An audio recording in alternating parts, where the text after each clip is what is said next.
Halo, selamat berjumpa lagi dengan saya Hendra Gunawan dalam Daftar Putar Bermatematika seri 3 episode 2. Dalam episode 2 ini saya akan membahas atau memperkenalkan bilangan Frobenius. Nah, bila Anda telah menonton video episode pertama tentang problem perangko dan beapos, problem tersebut terkait erat dengan problem Frobenius, yaitu problem menentukan nilai terbesar yang tidak dapat dinyatakan sebagai jumlah dari beberapa bilangan tertentu.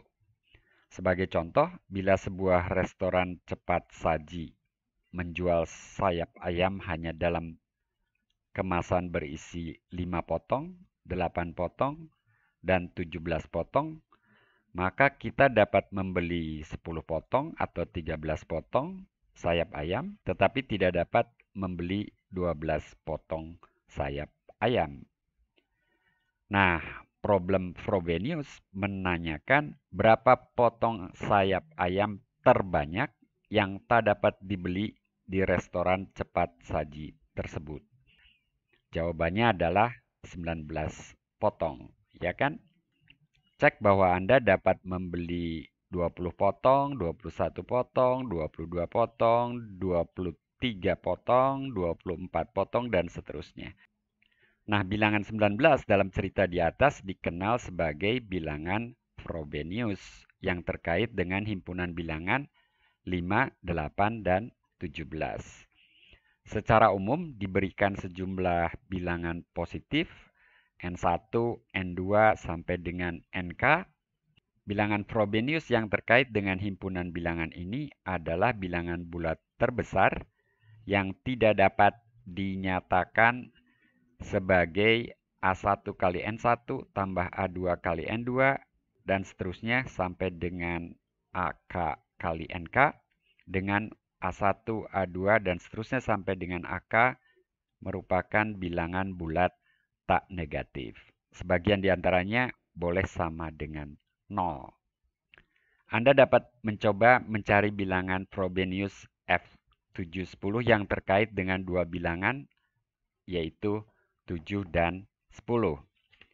Nah, saya akan mengajak Anda untuk ikut serta mendaftarkan bilangan yang dapat dinyatakan sebagai jumlah dari 7 dan 10 atau kelipatannya. Ya, jadi 7 tentu saja bisa. Ini yang bisa. 10 tentu saja juga bisa. Kemudian 14 bisa. Lalu berikutnya 17 bisa. Setelah itu 20 bisa. Lalu 21 bisa. 22 tidak. 23 tidak. 24 bisa. Kemudian 25 tidak. 26 tidak. 27 bisa. Lalu 28 bisa, karena 21 sudah bisa, berarti 28 bisa. 29 tidak, tetapi kemudian 30 bisa. 31 bisa karena 24 tambah 7. Lalu 32 tidak. 33 tidak. 34 bisa karena 27 tambah 7. Lalu 35 adalah kelipatan 7, bisa. Kemudian 36 tidak, tetapi 37 bisa, 38 juga bisa, karena 31 bisa. 39 tidak bisa, tetapi 40 bisa, karena kelipatan 10. Lalu 41 bisa, karena 31 tambah 10. 41. Lalu 42. 42 tidak bisa, 43. Maaf, 42 bisa, 35 tambah 7. Kemudian 43 tidak bisa, tapi 44 bisa. Lalu 45 juga bisa. 46.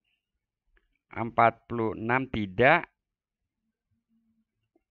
Kemudian 47 bisa. Lalu 48 bisa, karena 41 sudah bisa. Lalu 49 itu kelipatan 7. Lalu 50 kelipatan 10 bisa. Lalu 51 bisa karena 44 tambah 7. Kemudian 52 juga bisa, 45 tambah 7. 53 tidak bisa, tapi 54 bisa, 55 bisa karena 48 tambah 7, 56 bisa, 57 bisa, 58 juga bisa, 59 bisa, kemudian 60 juga bisa karena kelipatan 10 dan seterusnya. Nah, perhatikan ini 7 bilangan berturut-turut sedemikian sehingga kalau ditambah 7 masing-masing maka akan membentuk barisan 61, 62, 63, 64 dan seterusnya. Jadi seterusnya akan selalu bisa, ya. Nah, di sini kita lihat yang tidak bisa berarti 53. Yang terbesar itu 53. Oke, itu contoh menemukan bilangan Frobenius yang terkait dengan dua bilangan 7 dan 10, ya.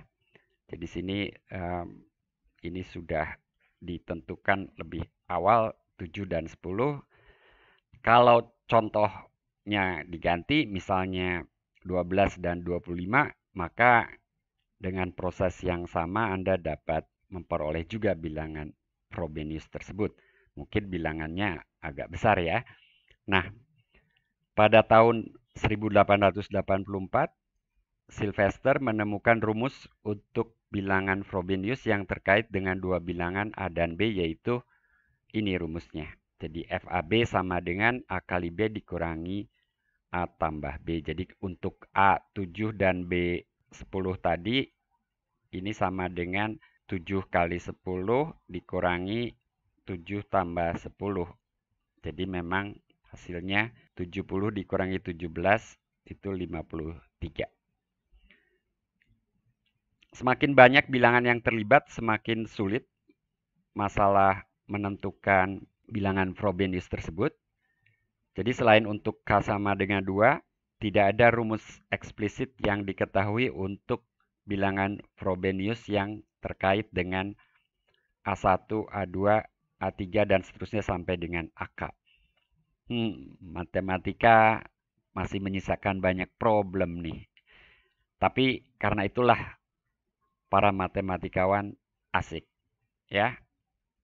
Oke, sampai di sini video episode kedua. Sampai jumpa di video episode berikutnya. Salam.